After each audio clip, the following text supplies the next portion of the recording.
Go ahead and describe the typical drifter. Give your description point by point so I can recognize a drifter when I see him. The first thing you will notice about a drifter is his total lack of a major purpose in life. He will be conspicuous by his lack of self-confidence.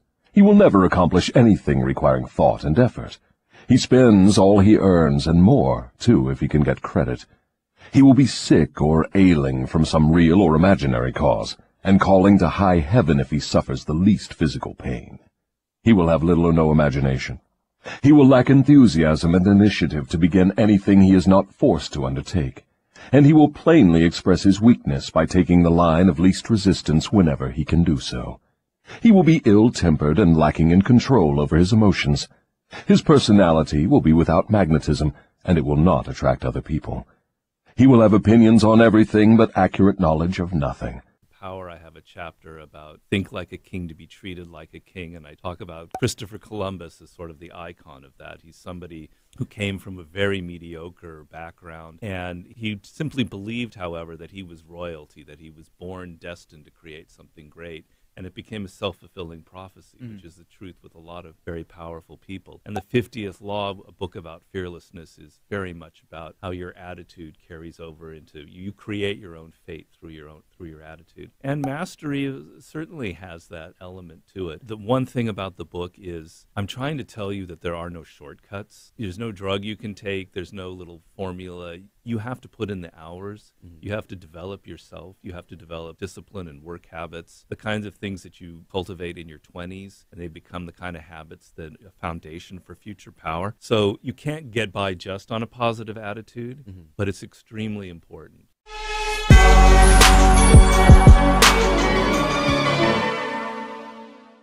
Ladies and gentlemen, welcome to the Sheep Get Sheared Podcast, where here we talk about people, politics, and popular culture. I'm your host, the one and only Austin Creed, and my friends, I want to welcome you into the show. We're continuing a series. This is the fourth episode we're doing on the Biblical Bachelor series. Now, this is so Biblical Bachelor is a book that I'm writing that's going to come out not in the next couple weeks. And so I'll be setting that up for pre-order not too long from now. So if you're interested in improving yourself, if you want to level yourself up, if you want to become more of a free thinker, not be told what to think, but how you can teach yourself to think, how you can level yourself up, but not forsake your religion, not forsake spirituality, the book for you. But let's get into the topic of the day. And the topic of the day, if those of you who have read or listened to, so the first clip I played at the beginning of the show was from Napoleon Hill's book, Outwitting the Devil. Fantastic book. I actually listen to it every single night as I go off to sleep, and I play it while I sleep. Why? Well, because you are what you consume. And so when it comes down to it, when I was younger, actually, I'll tell you a little side story before we really get into the meat and potatoes of the show.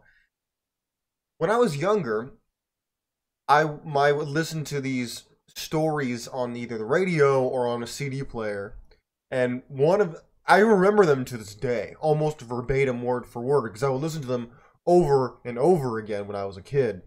And because of that, I retained those, and they really settled with me. They influenced me to the point where I still remember a lot of them to this very day.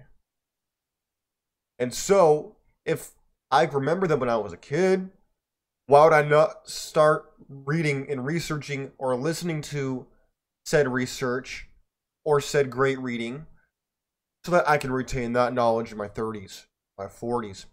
Going forward, I think it's a fantastic idea, by the way. And if you don't already do that, I would suggest you do it. Well, my friends, the topic today is outwitting the devil. Outwit the devil. Now, who is the devil? You might have heard the menacing voice at the beginning of the show that was supposed to simulate the devil's voice. You see, when people talk about the devil, a lot of people will immediately think about Satan. They'll think about this horned guy with a beast with a sharp tail and horns and a forked tongue.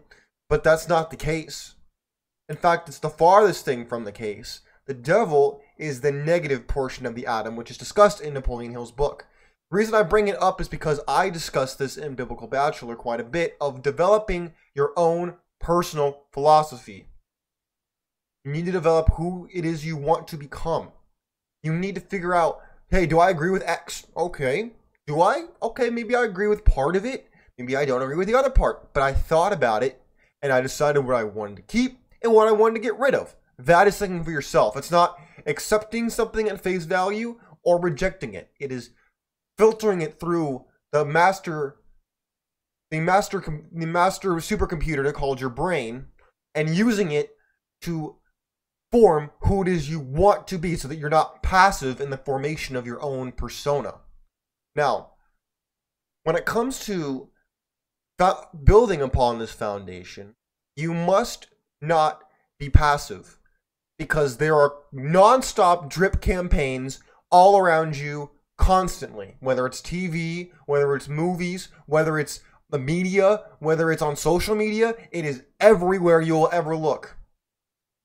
It has gotten so bad to the point that events like the Super Bowl, for example, you think the Super Bowl is about football, right? No, it's not. It is about the commercials, and the game is built around those commercials. That is how that works. Don't believe me? What do you look forward to most in the game? If your favorite team is playing, maybe you care a little bit. But without a doubt, every single time people are like, ooh, who's going to advertise during the Super Bowl game? Ooh, let's rank the best one and let's see which one comes out the best and we like it. You know what I'm saying? You see what I'm talking about? That is a drip campaign. Or if there's a certain thing that maybe triggers a memory of you, or like, for example, if you ever had these random jingles pop up in your head you haven't thought about for years, and all of a sudden they show up in your head again? Yeah, that's a drip campaign. That's good marketing. Because all of a sudden, you're thinking about their product, and you're more likely to buy it. Now, I'm not saying that there's anything wrong with that. What I'm saying is you need to hijack that philosophy and apply it to your own life. And say, okay, what do I want to achieve? Do I want to be more positive? Which you should. Do I want to be more positive in my life? Okay, good. How do I apply that in a way that's both obvious and subliminal? How do I do that? That's what you need to do to conquer it. Might seem like a lot of work. That's because it is a lot of work. It's a lot of work. And if you're not willing to work on yourself, you can't blame anybody else for not wanting to work on you or work with you. Tell me I'm wrong. You can't.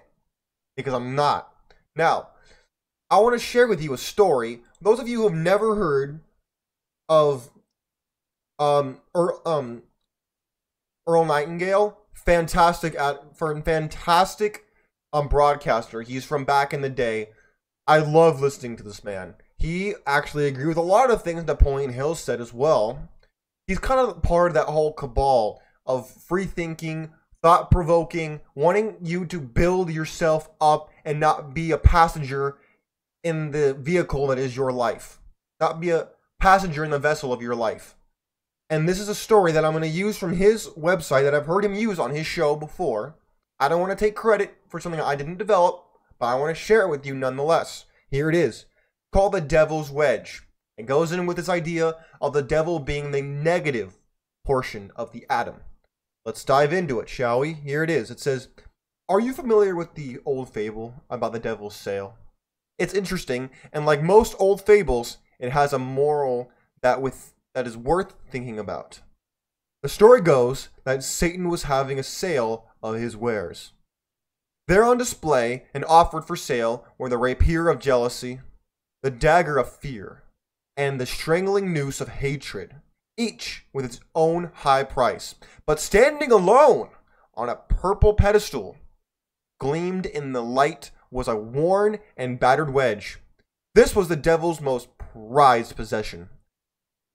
For with it alone, he could stay in business. And this was not for sale. What was it? It was the wedge of discouragement. The devil prizes the wedge of discouragement above all else because it is inflammable, demoralizing effect. The hatred, the fear, the jealousy may lead to immature persons to act unwisely or to fight or to run or to grab, but at least he acts. You notice the difference here? Because at least the person takes action. Discouragement, on the other hand, harms more than any of these weapons, whether it be the rapier of jealousy, the dagger of fear, and the strangling noose of hatred, for one reason alone. It causes you to sit down, pity yourself, and do nothing. This doesn't have to happen, but unfortunately, it all too frequently does. Not until we realize that discouragement is often a form of self-pity do we begin to take stock of ourselves and our predicament and decide to act, to do something that would take us out of our unpleasant situation. The answer to discouragement, to self-pity, then, is intelligent action. Now, he goes on to talk about specific examples that are slightly outdated. This is true. However, my friends of the Sheep Get Sheared podcast, you rams who are trying to build your horns to not be sheared by the wolves, this is what you need to learn. It is inaction that will destroy your destiny. It is the lack of moving in any direction. It is standing still that will stagnate your entire existence, and it will leave you into the habit of drifting. My friends, this is such an important paragraph, one that you could live by if you really wanted to dissect it. He says that, I'll read it one more time in case you didn't hear me. I'm going to say it again, because sometimes it takes someone saying something multiple times for you to truly grasp it and retain it. That happens to me as well. I'm not downplaying you. Here it is. Let's read it one more time. The devil prizes the wedge of discouragement above all else because of its enfeebled, demoralizing effect. The hatred, fear, or jealousy caused by the other three weapons may lead an immature person to act unwisely, to fight, or run, or grab, but at least he acts. Discouragement, on the other hand, harms more than any of these other weapons because it causes you to sit down, pity yourself, and do nothing. Do nothing. Not make a mistake you can learn from, not make something that could then lead to, you could then monkey branch to something else, not set something in motion that you could maybe steer in the way that you want. No, you did nothing. You did absolutely nothing. My friends, this is exactly what I'm talking about. It's this kind of philosophy that you need to understand. These kind of stories don't get told much in our day and age anymore. Why? Because either people see them as silly, they see them as insignificant, or maybe they kind of sniggle at it, like they laugh a little bit and they think that's a cute story. But this is so true. Think about it. You would want to dodge jealousy. You're taught that fear is not good, or that you shouldn't be jealous of other people, or that you shouldn't be hateful. We're taught these things, but we're not taught this. Beware of the wedge of discouragement. Notice it's a wedge. It comes in between. It jimmies in between you. It doesn't jab you. It doesn't throw you off. No. It just slightly wiggles in between. But that slight divide can cause division throughout your entire life and destroy your destiny. It can do everything by causing you to do nothing. And that should frighten you. Because think about it. If you're sitting around, have you ever been in a stage in your life where you're feeling discouraged and the first thing you do is you fear or you're jealous or you hate somebody else? Have you ever done any of those three things? Probably. We all have. Why? Because then we become more vulnerable. We're not on our purpose anymore. We're not wearing the armor of God anymore because we've been wedged. We have been wedged between and we're no longer in charge anymore. And that's the problem. That, my friends, is the issue at hand that we face. It's not It's not external forces. It's not against other flesh and blood. It is self-sabotage. It is leading us down the road of dismay.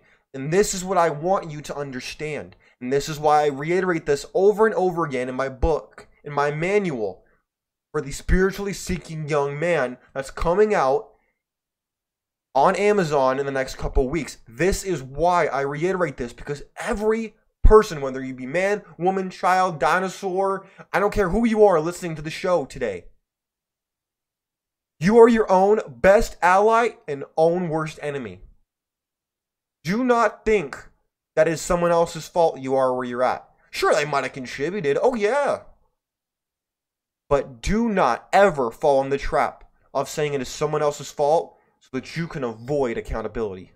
Because once you take accountability, whether it's for 1% or for 100% of what has happened to you, you will then be able to become better. You will be able to improve. You'll be able to become a version of yourself that may not have been feasible yesterday, but now is alive today. You must develop your own personal philosophy if you are to survive, and not just survive. Survival is a stage. Then you need to get into thriving. And if you want to thrive, you must be a free thinker. Because if you are letting someone else do your thinking for you, or if you're a reactionary who says if someone's for it, I'm against it, you are setting yourself up for a very rude awakening. Because when you become older, you'll realize you wasted your manpower. You wasted your opportunity. It floated away from you. It wasn't seized by someone else. You let it pass you by. To outwit the devil, you must outwit your own worst inclinations. You must outwit your own... I call it the man and the monkey. The man is the productive, insightful, knowledgeable side of you. The monkey is the instinctual, the animalistic side of the human being. If you want to be more of a man, and by a man I mean a better human being, you need to curtail the antics of the monkey, of your own worst animal instincts. You need to. Otherwise, they will consume and control you. Do not take this lightly. Don't. Because if you do, you are only harming yourself, and I don't want to see harm come to you. You must not just be passive. You must be active and be proactive, not reactive. That is my challenge to you today. My friends, I've made my point. I can't give you all my game for free. I can't do it. Oh, I can, but I'm not going to do it. You can read more about it in Biblical Bachelor when it comes out. It will be on pre-order on Amazon not too long from now. But my friends, I want you to know that this is a process. It won't happen overnight. Don't think I'm a master. I do this every day. I work towards this goal of becoming the best man that I can be. And if there's any room for improvement, then I'm not the best. My friends, God bless you. God bless your family. God bless America. We're out of here. Enjoy the rest of your day. Peace.